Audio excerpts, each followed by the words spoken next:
Hello guys, in this video I'm gonna show you the entire architecture of the project. So without further ado, let's go to the diagrams. So as you can see, this one is a more simplified version of the entire thing. So let's start from the client side. At the beginning there would be an Nginx. So this one would be the guy who will distribute the how to say that they distribute the traffic between route the traffics and so on and so forth. Express would be the guy who handle the incoming traffic. So in here I written Express, but this one is more than only Express. So I have a bunch of services here also. So what they do is that they will handle a lot of things regarding the plugins and so on and so forth. So there would be a Next.js. So the way that we are hosting the front end will be through Next.js, so static rendering and those kind of things. So I'm considering to find out a way to see that can I do plugins with Next.js also. It means that the plugins, they have their own customized UI. Okay, so I'm considering for that. But I saw a few nice approaches on the internet as well. But so far, I haven't seen somebody that catch my eyes and I say that this is it. I want to do like this. Okay. So after the Express, we would have our message bus. So this one would be RabbitMQ. Okay, so we would have two channels. The first channel would be a request channel. So anything that it come to this one, it would be a request response kind of pattern. Okay, so what we do is that anything that come to the Express, okay, so Express pass it to the message bus. The message bus send it to the workers. The workers, they execute it, and after that they send it back through the response. And after that, the Express pass it back user. Okay. So you may ask that why you are doing something like this. So the good thing about this approach, okay, what is the bad thing first about this approach? So definitely this thing is slow because the thing's supposed to go to the message bus, have to go to multiple guys. So you have a lot of latency here and there. Okay, but what is the good thing about this one is extremely scalable. Why it is extremely scalable? First of all, flexibility. So the main thing is flexibility. So previously I have to return entire thing in TypeScript, but now I'm language agnostic. What does it mean? It means that now my plugins could be Python, could be TypeScript, could be C#, could be whatever. Okay, so especially if you are from the AI world, Python, it is very convenient, right? A lot of people, they can write in Python. However, for example, fewer people, they know how to write in TypeScript or something like that. This will give the ability to people to catch up with, for example, develop something. So it would become a very flexible plugin system, in my opinion. So this is very flexible. And another thing that it is also is scalable, because for example, previously, for example, you can have, for example, now you can have many plugins. Okay, what does it mean? It means that now I have this plugin. After that, for example, if the load increase, for example, more people, they are using these plugins, you will add up more plugins. So you may ask that, for example, you are doing a very small project, why you want to, for example, so flexible and, for example, add the work. To be honest with you, I don't know you guys run, for example, any of these AI stuff. For example, if you have a Whisper or something for a long video, the processing time can take up to few minutes. So that is a horrible thing to wait for. Okay, so, and for example, if you want, for example, if too many people, for example, they're requesting for example, Whisper or something like that. For example, Whisper, what does it do is that for example, he convert the audio to a script. Okay, so this is something that I'm using for chapter detection and so on and so forth. So if you are doing something like, for example, Whisper or those kind of things, with this one you can scale the thing. So for example, the moment that too many people asking you, for example, this and that, after that you just scale up, you just spin up a few more server, right? So this is something good that you guys can do. So, or for example, your business grow or whatsoever. Okay, so scaling is very important. And okay, so there is a Redis on top. So okay, so I hope you guys understood up to here. So there is Express coming. After that, there would be a message bus, send the messages to plugins. After that, the plugins, they reply back. Okay, each plugin also have multiple parts. Okay, so in the next schematic I'm going to show you. Okay, so there would be one plugin adapter, and after that there would be one plugin loader. The plugin loader is more like a service. Okay, so what does it do is that he will take the plugin, he will execute it, and after that, for example, he return the result to the RabbitMQ and so on and so forth. So it's something like that. So, but beside this, also we need the Redis. Okay, so the Redis, I'm gonna use it for. I haven't implemented yet, but the reason that we are using Redis is to passing tokens. Okay, so the main thing that I'm going to use. Okay, so I have two things that I'm considering to use the Redis for. The first one is definitely the authentication stuff. So for example, when for example a user, for example, open a new session, for example, with Google off, so the tokens would be all stored in the Redis. And after that, in the plugin loader, for example, before, for example, calling the plugin and instantiating the plugin, I will tell him that, okay, so this guy, he needs, for example, he has the permission to access to this token and that token, and the plugin loader, for example, take that token and pass it to the plugin. All these things would be on the Redis because we want to cache it, so you don't want to take an eternity to these kind of things. And another thing that also I'm considering to keep it on the Redis, okay, would be the location of the plugin itself, because each plugin have execution file, right? So for example, he has a path that there is an execution file. Those kind of things need to be accessed fast. Okay, you don't want to go to the database to find out, okay, where was for example plugin, and for example some of them they are used more often, some of them they are using. I think this would be a good application for Redis stuff, okay, for caching and stuff. However, I have to research more. I haven't decided regarding this one. Okay, I'm not still sure that this is a good idea or not. That I have to see it in action. But let's see how it goes. Okay, so this one would be another plugin. Okay, so all the plugin will be stored Docker volume or something like that. I haven't decided the entire thing I haven't planned out the entire thing very well, but so far the architecture for the file system that I have that I'm using at the moment, so this one is implemented. I'm not sure that I'm gonna stick with this or not, but the thing that is already designed is something like this. So you come, after that there would be an ID. So there would be ID, there won't be a name tag, because the reason that I'm using ID is because it's faster to go through them. And after that, based on the ID, you go to the version. Okay, so originally I started with name tagging the versions. However, now I'm considering to change the versions also to ID. So because now in my database I have a more complicated infrastructure. So each, for example, version also they have their own ID and they have their name tag. So I'm considering to use them with ID. So you may ask that. So to be honest with you, after developing the thing and considering the entire thing, this one it become more like the design is more like an NPM, the npm, all these package manager, those kind of things, or PyPy or something like that. So to be honest with you, slowly, let's see how it goes.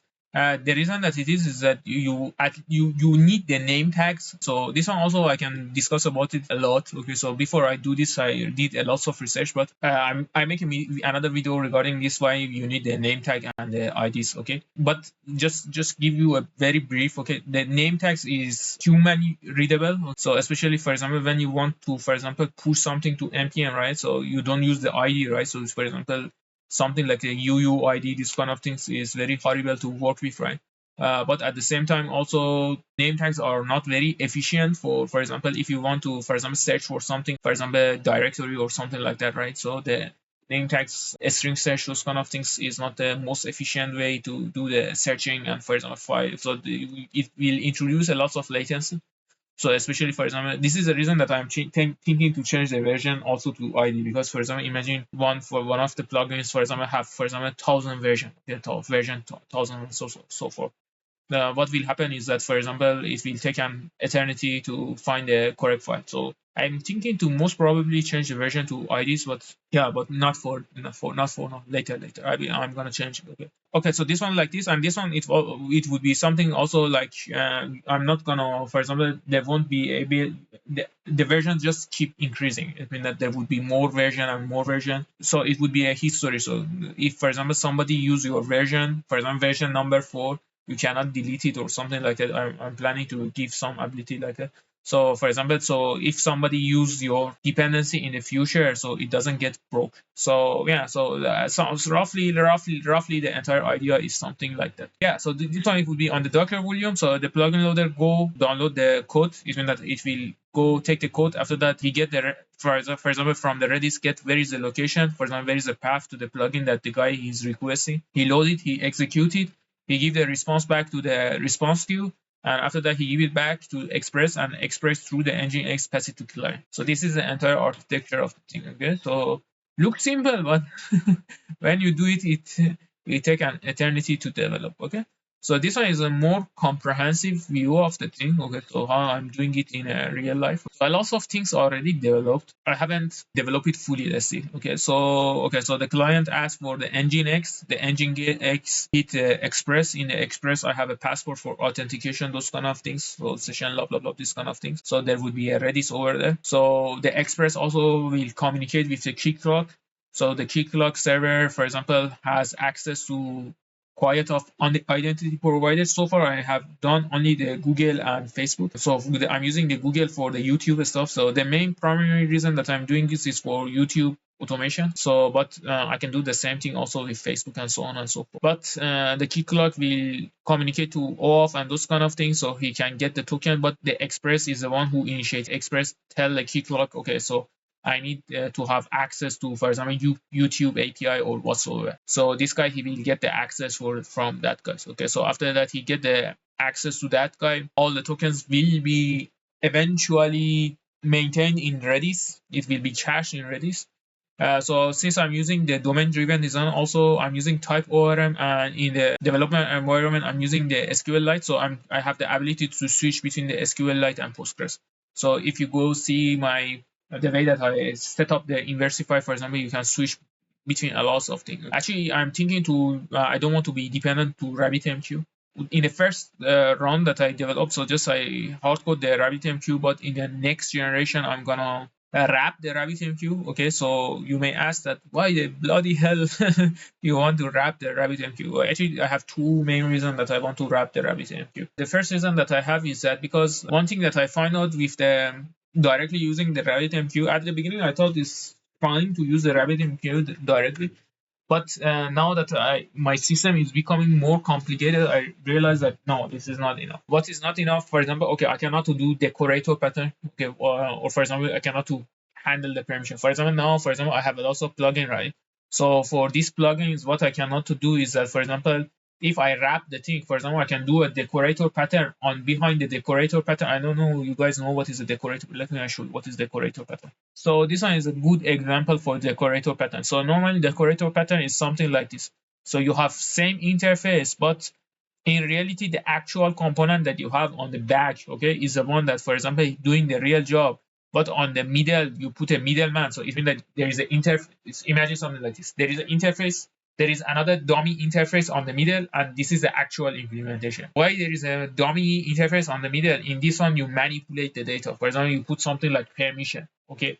Or for example, error handling, okay? So exactly something, you make it multiple layer before it reaches the actual implementation. So for example, for the design that I have, for example, if for example I can do for example, decorator, and in this decorator, what I can do is that, for example, I can handle the permissions on the middleman. So I'm considering that. Okay, so I'm considering that. So this is the most important thing. Another thing that it is that I have a very strong dependency now to the RabbitMQ itself. So I cannot change for example, RabbitMQ.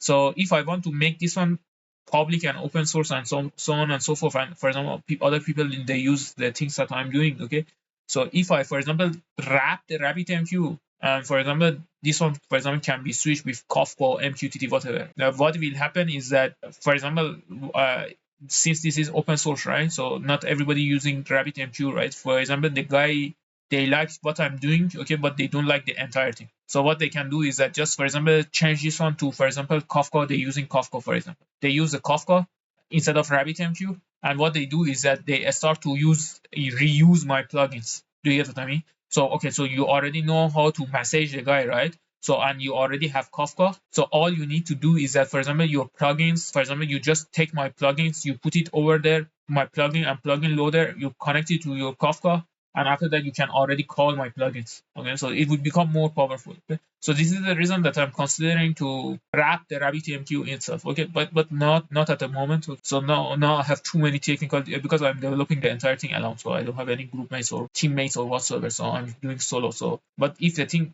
a little bit, for example, a startup, I have a little bit of ecosystem. I mean that I have a little bit of the plugins. After that, I have enough of the plugins, and for example, people start using it. Definitely, I want to. So yeah, so this one regarding this, did I mention everything? Yes, almost. So, and there would be multiple worker. Okay, so it means that multiple for example, worker and so on and so forth, and each worker would having, for example, multiple nano services. Okay, each worker, it would be a microservices, and they have a microservices. What do I mean by nano services? It means that each worker can have multiple plugins. Each plugin, I will consider it a nano service. For example, you can write a YouTube description, generate a YouTube chapter, or for example, write a Medium blog, or for example, SEO link tracker, or something like that. Okay, so these are the things that I want to do. Okay, some of them actually I already did. Okay, for example, YouTube description, those kind of things I already did. So for example, he download the entire YouTube video, and after that he download the entire video. After that, write you optimized description or something like that based on the things that you are discussing in the video. Okay. Or for example, generate YouTube chapter. This one I say I having some technical issues, but I think it can be fixed or something like that. Okay. So this one is a overall overview of the project that we are going to do. So in the next one, I'm gonna do the first video. I'm thinking to maybe just explain how Express it goes up to this moment of time. Okay, the whole thing again is not fully developed yet. We're doing it as we go, and you can collaborate. If you want to collaborate in this project, you are highly welcome. Okay, open to your opinion and so on and so forth. In the next video, I'm gonna do the Express. And after doing the Express, most likely the video after that, I will go to the Python side. So this is the fourth video that I so far planned. After that, I see how it goes. Okay, I see anybody watch the video or not. Thank you for watching, and have a good day.